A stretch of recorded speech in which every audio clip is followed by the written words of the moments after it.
high-quality education. The goal of state policy is not to preserve pre-existing bureaucracies above all else. The goal of state policy is not to benefit school unions at the expense of families and kids. The goal is ultimately, can a student have access to high-quality education and make the most of their own God-given talents? And there's more than one way to do that. When I was growing up in Florida, it was kind of like you lived where you lived, and that was kind of the school that you went to. Could go to private, but it was really based on whether your family had enough money to be able to afford the private school tuition. Well, now we're in a much different environment, and there's no place in the country where parents have more high-quality, meaningful choice options than in Florida. I mean, think about it.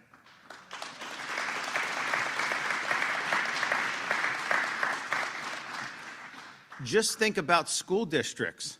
Because as we were doing more charter and private choice, school districts have had to offer choice within districts. And so if you're in like Miami-Dade County, you can go to a district school that's not the one in your neighborhood. Maybe they have a program that's good for you. Maybe there's other reasons why you would do that. So we actually have robust school choice, even within the school districts, which many states do not allow. Then you look at what we have with charter schools.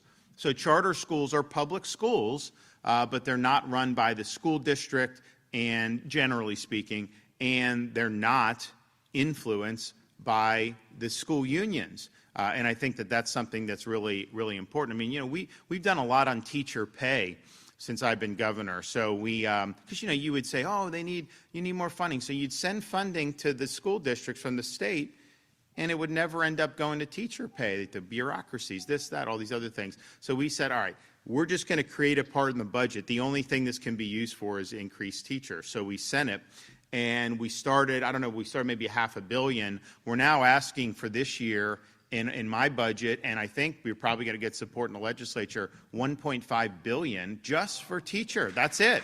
And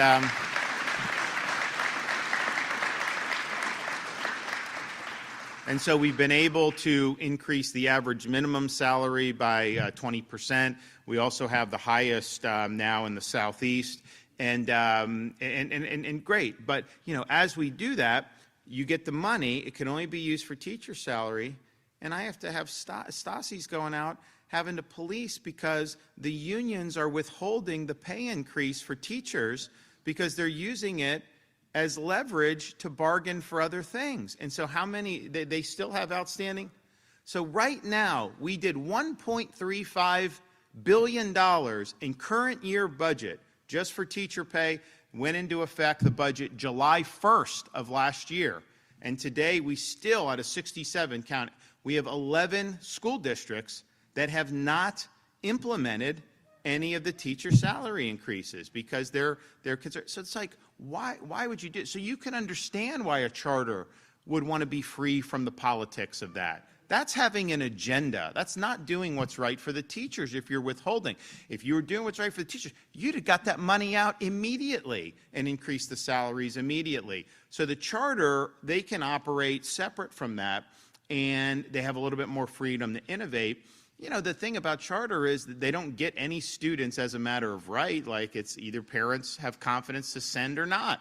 And so, some charters have done, we have some of the best charter schools in the country. Some don't do well, then the parents move and then move their kids out, and then you do it. So you have that. So they always have to fight for that. But I think it's interesting, if you just took our charter population in Florida, 400,000 students, demographically more disadvantaged, but yet, that 400,000, if it was its own state, which that is actually more than some states have in America in K-12 total, if it was its own state, it would rank in the top 5 for student performance.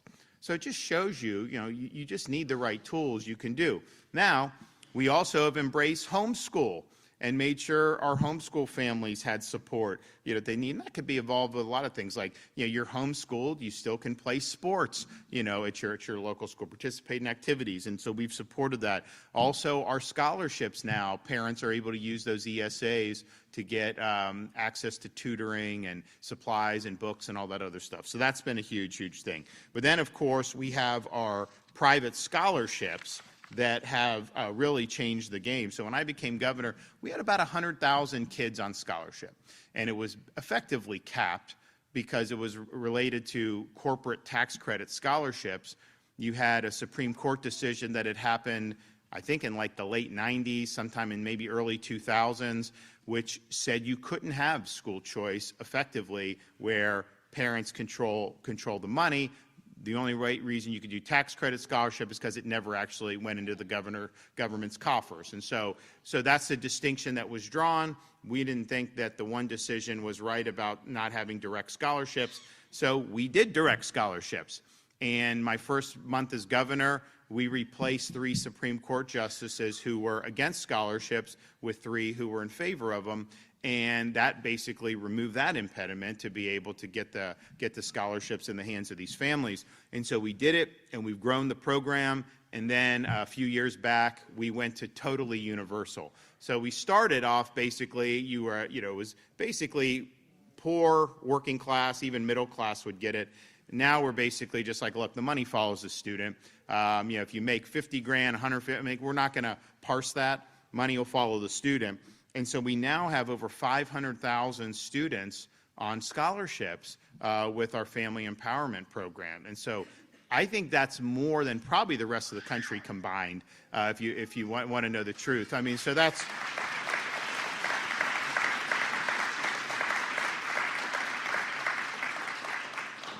And so you now have an ability, if you're low income, because, look, we've got single moms that are working and they're not making, $250,000 a year, right? They're making $40,000, $50,000, $60,000 and probably wouldn't have the wherewithal to send to private without these scholarships. And so I think it's been really, really critical.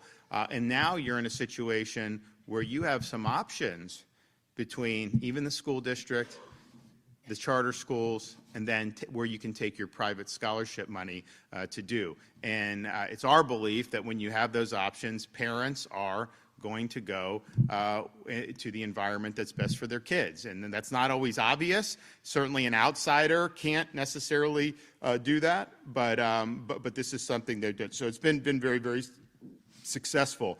And here's some of the results. So we've seen increase in school grades. 71% of all graded schools, either A or B in 25, compared to just 64% the previous year. Percentage of A schools grew from 38 to 44%, from 24 to 25. 77% of all charter schools earned an A or a B. And the number of schools earning a D or F decreased from 117 schools in 2024 to only 71 schools in 2025, and that's a reduction of 47 schools. We also have a program that's going to start, first school will start when? In 27 Schools of Hope, so 27, 28.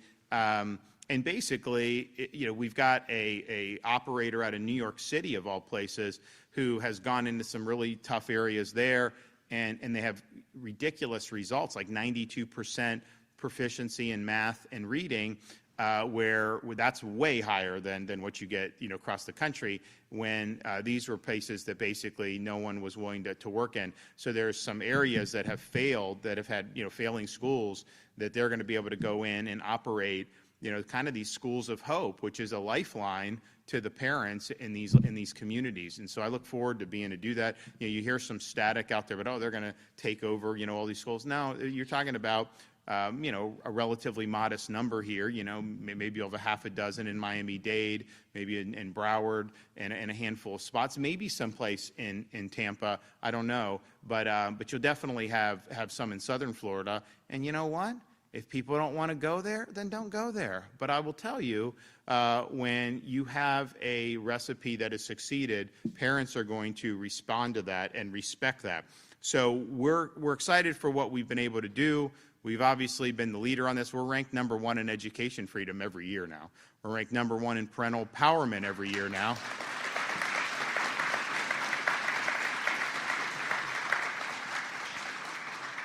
And we're excited for that. Now, everything we said we would do, we've done on this. But if we have options to be able to make the experience even better, then we're going to do that. So last summer, Congress passed the reconciliation legislation, and in that was a federal tax credit opportunity for school choice. And the way it works is, and I think it'll be on your current tax year if you want to claim it, you will have an opportunity. So say you owe $10,000 in taxes, you can take $1,700 of that and direct it not to the federal government, but to the scholarship granting organizations.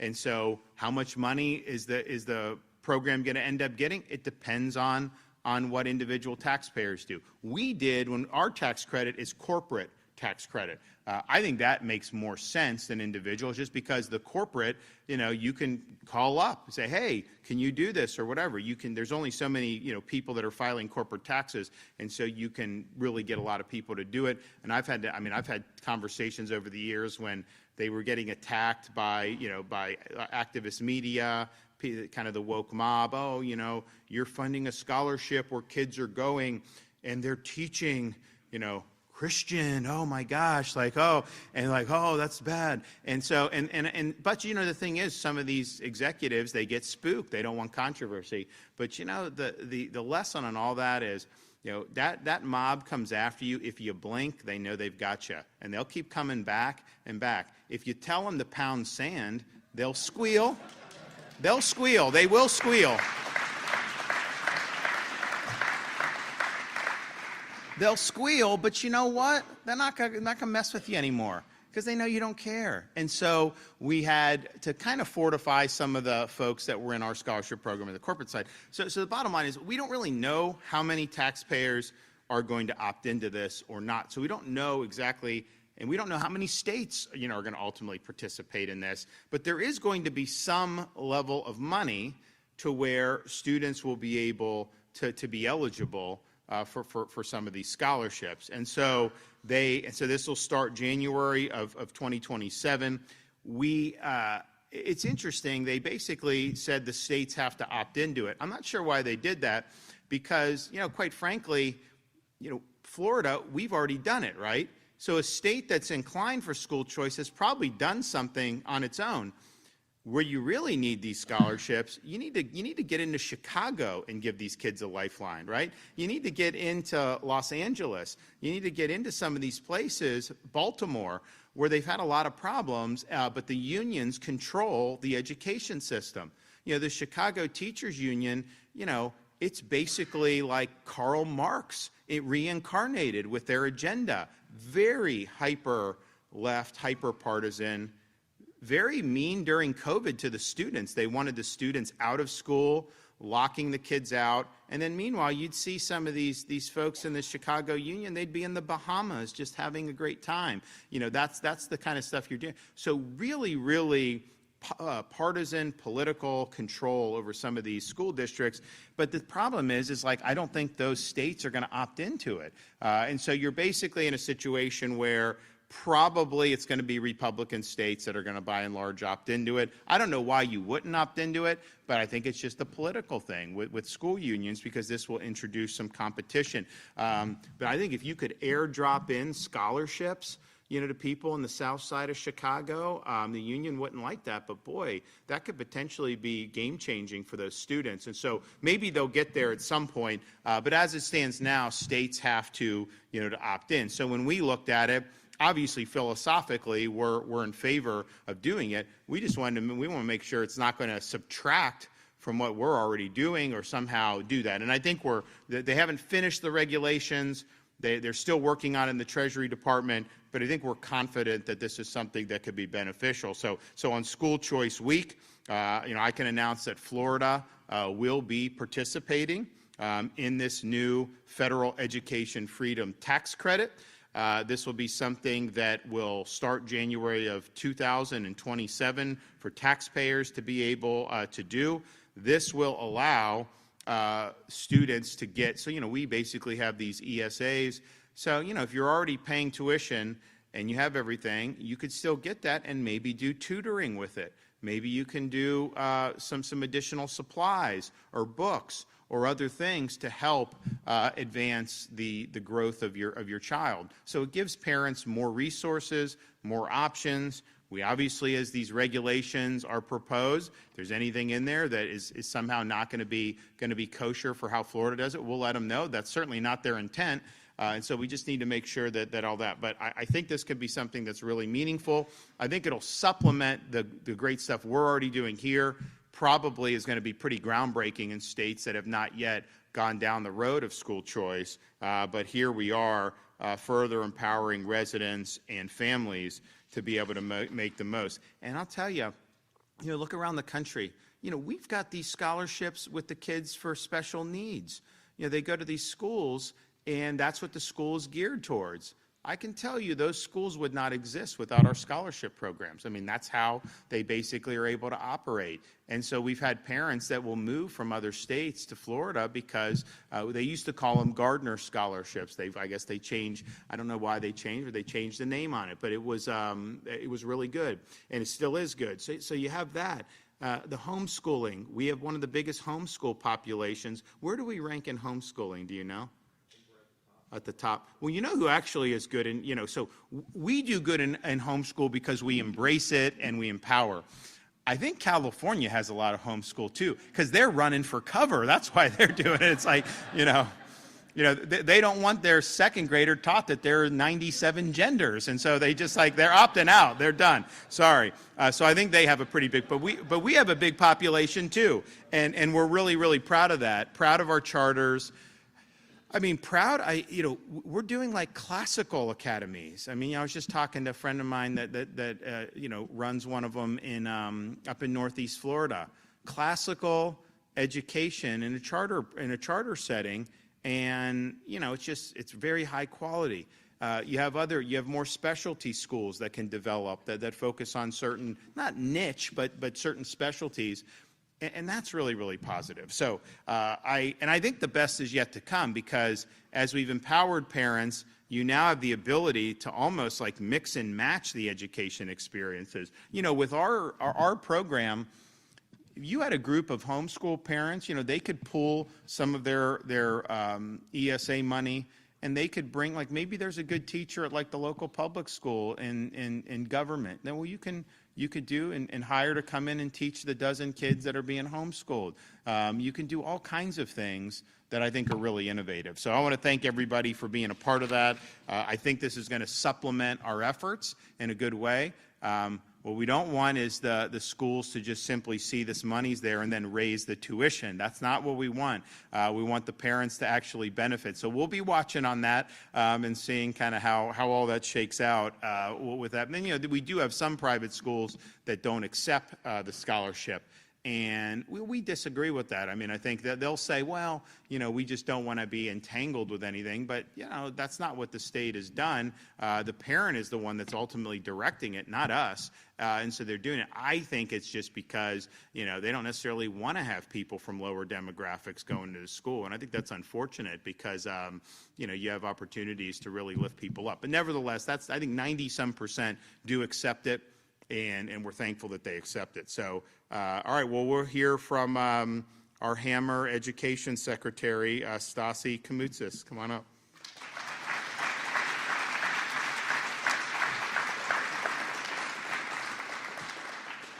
Well, good morning, Grace Christian. It's so great to be back here. I know we were here just a few months ago with an exciting announcement, and to be back here at a school that I know is providing a world-class education. As Commissioner of Education, I love to come to schools like this because I know that you are prioritizing student education. I know that your teachers are coming to work every day to make sure that they are delivering a world-class education. And a fun fact, actually, the governor's communications director, Alex Lanfranconi, is a graduate of Grace Christian Academy.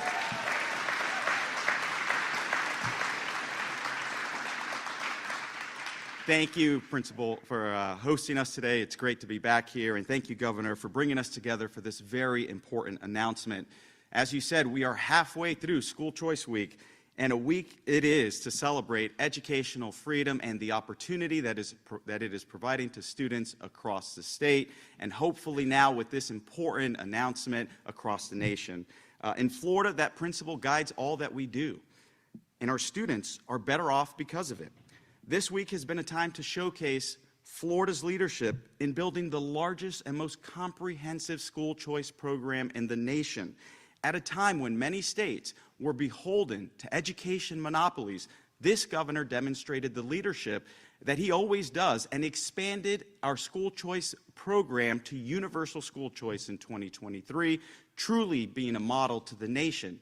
And our students are benefiting. He rattled off all these numbers, but in a state that has about 2.8 million students, did you know nearly 1.4 million of our students are benefiting from a school choice option? Whether that's the more than 400,000 students that are in charter schools, which is the highest in our state's history, or the over 530,000 students that are participating in a scholarship to attend a private school. Again, the highest in our state's history. And with respect to homeschool programs, about 10 years ago, we were at 77,000 students. Today, we're over 150,000 students that are benefiting from a homeschool program. We are providing choice to families, and we are truly empowering parents here in the state of Florida.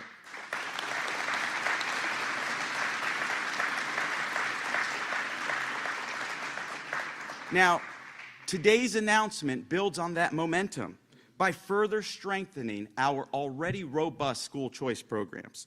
Through the One Big Beautiful Bill that President Trump introduced and signed, there is a new federal tax credit scholarship that is designed to expand educational options without using public spending. And so this will supplement our state's program. I want to commend the President and Secretary McMahon for implementing this, as well as dismantling the bureaucracy that is the United States Department of Education.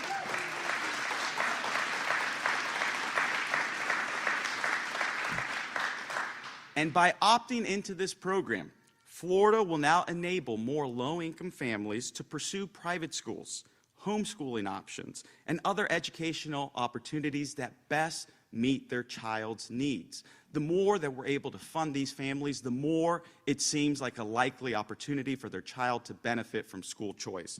And so Governor DeSantis' vision for school choice has already produced incredible results. He talked about the 71% of our schools that are A and B schools, up from 64% last year.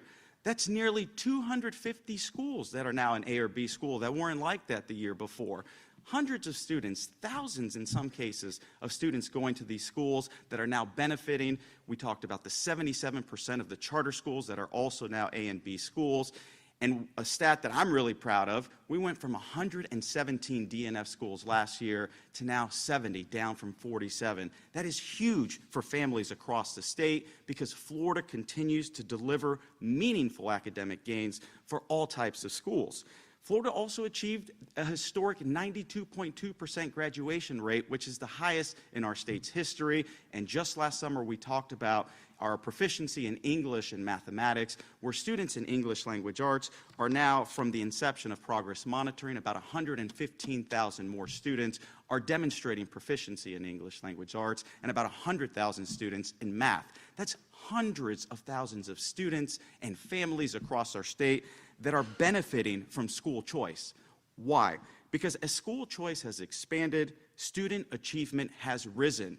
Competition drives better results, and we are seeing that across the board here in the state of Florida. School choice is not about elevating one educational opportunity over another. It is about ensuring that every child is in an environment where they are able to best learn. And participation in this federal tax credit scholarship program will give Florida parents even more options to best meet their children's needs. National School Choice Week highlights the transformative power of educational freedom. And here in Florida, that principle is central to our work. And our students are thriving because of it. As other states look for answers, Florida stands as proof that when you put students first and you empower parents, stronger educational outcomes will always follow. So thank you, and God bless you.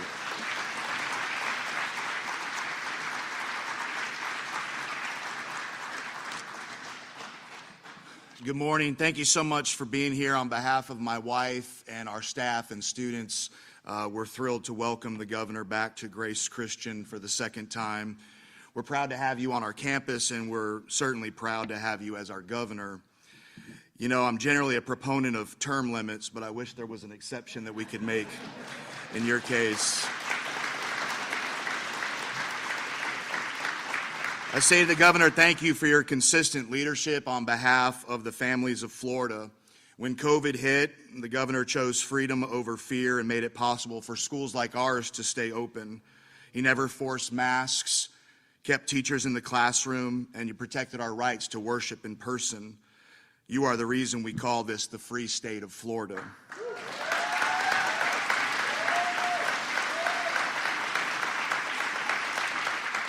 Today, obviously, the focus is on educational freedom. Our school, Grace Christian, is in its 52nd year educating young men and women in a truly Christian setting. We're thankful to the governor and education commissioner for all that they've done to expand school choice in our state, and the results do speak volumes. We have more than 700 students and a yearly wait list of hundreds of families trying to get into our school. The overwhelming majority of these families would not be able to afford a private Christian education without this program.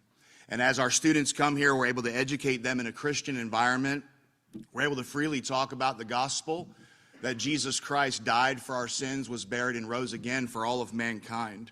We're able to use the Bible as the standard to teach our children, not just how to make a living, but truly how to live. In fact, we have a number of our students here. We have some sophomores and juniors in our newly formed Turning Point USA group. Give them a hand.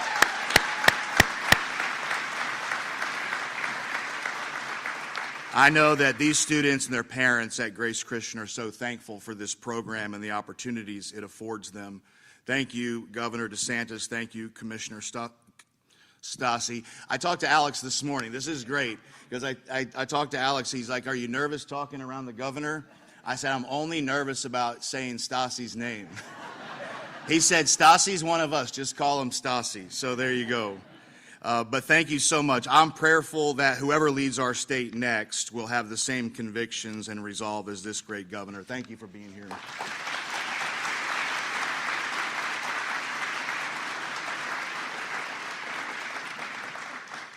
Well, it's a great week for school choice. We're proud of what we've been able to do, but if we have an opportunity to even help people a little bit more with this federal tax credit education freedom scholarship that's going to be coming down the pike, we're going to do it. So we'll see that will all come to fruition. Probably, I guess, what would that be? The 27-28 school year would be. They wouldn't be able to do it in 26, probably, right? Yeah. So you're looking a little bit while. So you juniors, you'll be gone, I think. But anyone who's in elementary, middle, or early high school, you'll be able to benefit from this, hopefully, in a really, really good way. Okay. We got any questions back there? Yep. Governor, can you confirm as to whether you're going to have an announcement next week with the baseball commissioner regarding the Rays, and what type of deal is coming together to build the stadium? Is it going to be good for taxpayers? Well, I can't confirm anything until something's public, but you know I'm a believer that baseball can succeed in Tampa Bay. Just having.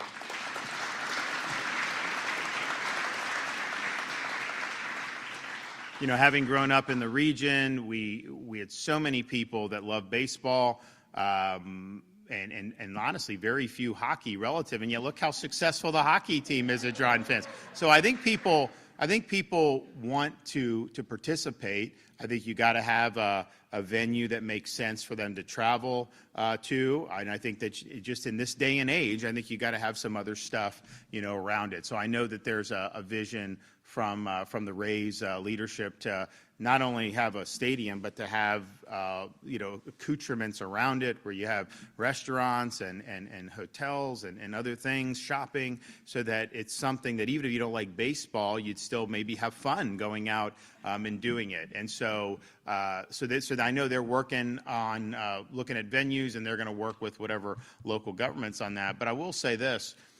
They're trying. It's the Tampa Bay Rays, and I think that they're saying they want it to be in Tampa Bay. I can tell you there's other parts of Florida, like Orlando, that would want the team. I know Disney would put it at the Wide World of Sports. I mean, why not, right? You could do it near the convention center in Orange County. So, like, I know that, and they had been trying to get a team, expansion team, for that. And I think they could easily be playing off each other. But I think their basic view is Tampa Bay Rays. You want to make sure that you do it here and do something that can be meaningful. But I remember when. There's been a lot of scuttle over many years about this, and Major League Baseball's position was because it was like maybe they'll move the Rays out of Florida. They wanted to split Montreal, half it, whatever, and then just there's other cities that they were looking at. And I think Major League Baseball's saying is like, look, Florida is like, the fastest growing state, or certainly has been for most years of the last, 6 or 7. It would be an admission of failure on baseball's part if they can't succeed, in Florida, especially in a market like Tampa that has grown tremendously and has a lot of people that really like baseball. So I think they're committed to making sure that it can succeed in Florida as well. Our role is a little bit more, I'm not indirect, but the HCC has this thing. They have a chance to increase their campus vitality, I think, in ways that can be good.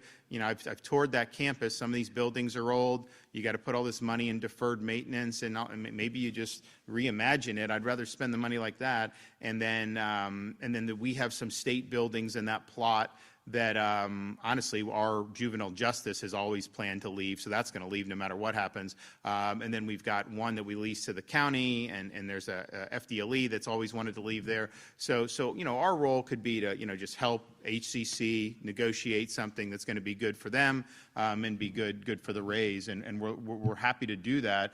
I just as governor, it's like I wanted to succeed in Florida first of all. But I do think Tampa Bay, that's where the team was birthed, and we do want to see it succeed in this region. I think it can succeed 100%. I think it can succeed. The Bucks have done well, especially when they're good. And, they were great for the first half of the season, not good the second half.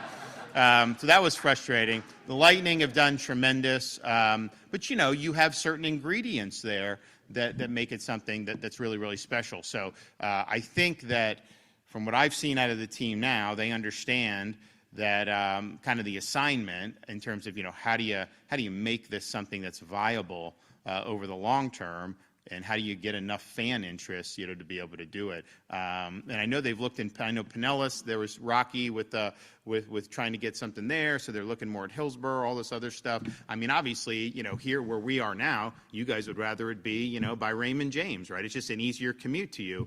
If you live in downtown St. Pete, you'd probably rather it be there. But even me as a Pinellas kid, Dunedin, where I grew up, probably would be quicker to get to the Raymond James area than it would be to get to the Trop, traffic-wise. I think you do that. So I think you'd still draw a lot of people from Pinellas. There's no question. Yes? Can you talk about school choice a little bit more? The audit came out on vouchers and how the money wasn't necessarily being used appropriately. What can your office do if the legislature doesn't come to a solution?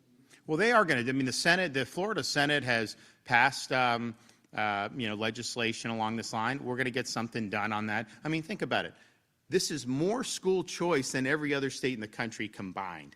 There's administrative issues that go into that. And to be able to identify and then have a glitch bill that looks to see and gets things going, within a couple years of this really launching at full thing, that's what you're supposed to do. And so we definitely think we'll be able to make the necessary improvements and to kind of keep going. But, let's also just put that, in its proper context.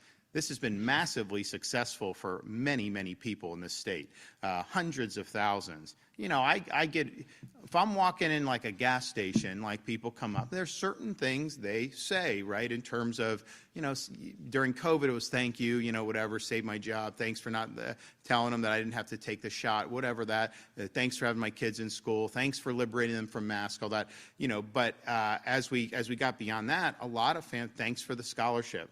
Thanks for the scholarship. I mean, people are very, very grateful. So it's made a huge, huge difference in the lives of a lot of people, and we'll make sure that we get it done. But I think what the legislature has done with what the Senate's been doing, I think makes a lot of sense in getting this thing, in the best possible, posture moving forward. And Governor, there's a federal hearing right now in Fort Myers involving DHS, Alligator Alcatraz, and immigrant groups, ACLU. What is your stance on the federal government, how it's handling immigration enforcement, and how is the state still involved with the facility down south? So the facilities are sanctioned by the feds, reimbursed by the feds, and the media's like, oh, they haven't gotten $600 million.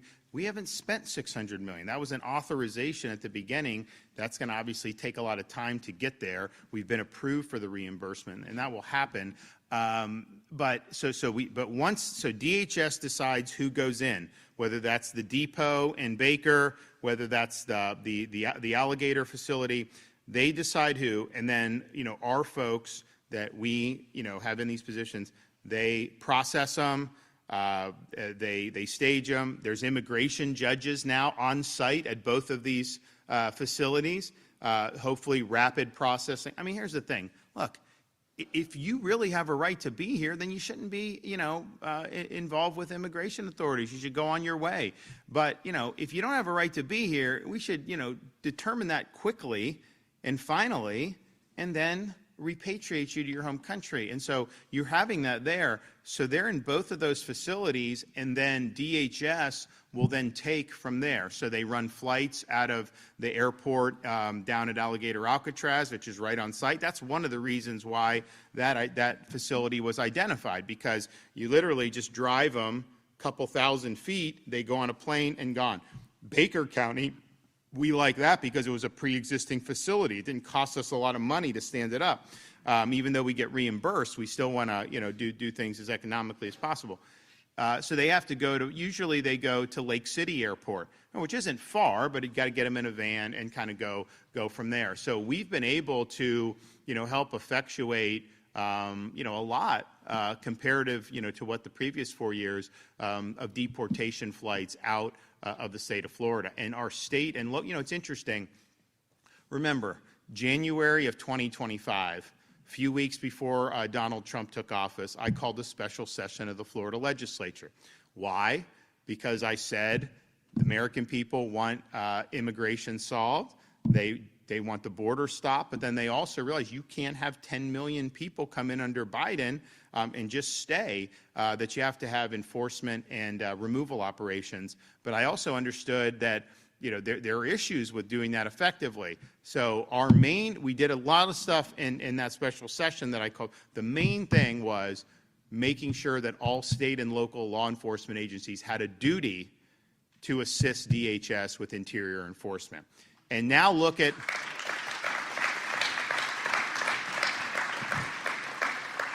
and a lot of people at the time, we had a little turbulence with the legislature, like all the voters who were keyed in on it were like, we need to do it, and so we did it. We got it done. I think the voters made themselves clear on that. But even then at the time, I mean, they kind of, knew that we needed to be strong, but I don't think people fully appreciated how important it was to ensure that these local officials and our state agencies are on the same team, with DHS in this. I don't want a Minneapolis mayor situation in Florida. Well,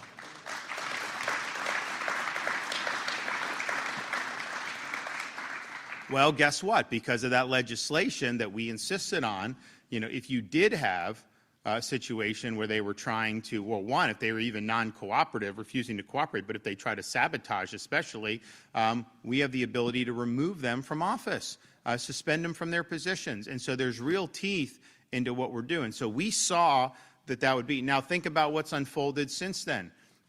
Florida, you have this. We have almost 20,000 apprehensions of illegal aliens between our local and state law enforcement, and that's in addition to what DHS is doing on their own. And so they probably have done twice that many just in the last pretty much 9 months is when this stuff really started to ramp up. But everyone knows their duties. Everyone knows they've got to cooperate. I understand some will be show a little more zeal in doing that than others, but you cannot not cooperate, and you definitely can't sabotage because there'll be consequences.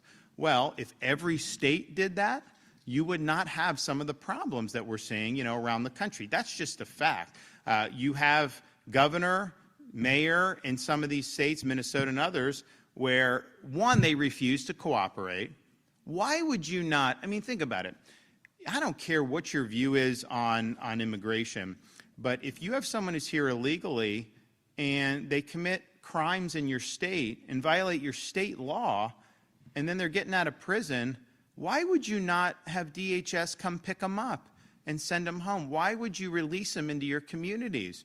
That's really, really problematic that you would do that. So that's just like the bare minimum of cooperation that you would want to do. They don't even do that. They don't do that in California in some of these places. But then you have kind of the next thing where they're really whipping up.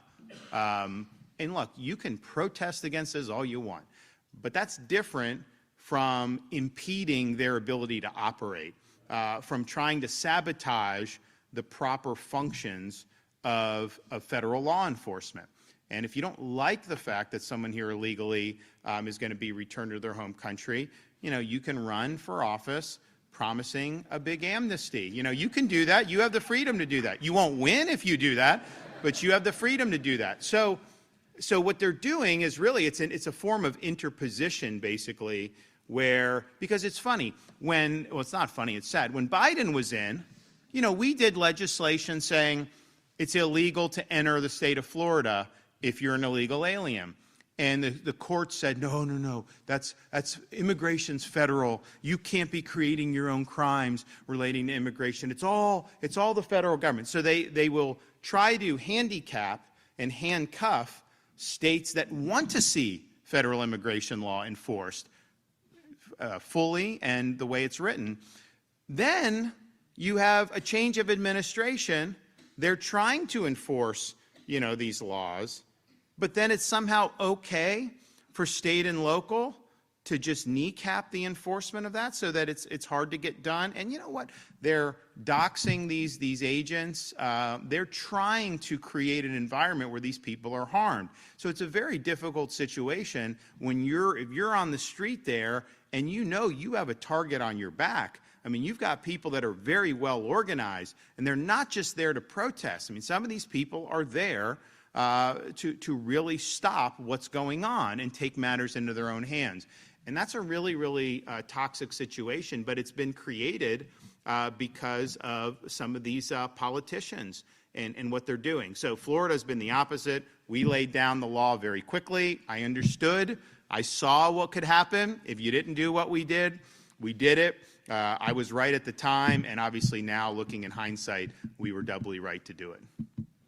All right, thanks, everybody. God bless.